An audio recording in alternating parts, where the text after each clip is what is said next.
പാടുന്നത് നബി മദ്ഹാണോ സൗറിലെ സ്നേഹ കഥയാണോ ആഹാ പുണ്യ മദീനത്ത്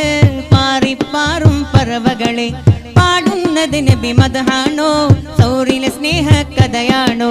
പാരാകെ കേൾക്കുന്നത് മുത്തിൻ പുകളുകളോ പാരാകെ കേൾക്കുന്നത് മുത്തിൻ പുകളുകളോ ആറ്റൽ ഹബീബോരെ സ്നേഹപ്പാട്ടുകളോ നൂറിനൂർമകളോ പിന്നിൽ നിന്നും മണ്ണിലേക്കാ നൂറിനയച്ചു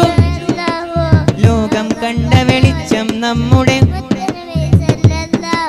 കണ്ണിൻ മുന്നിൽ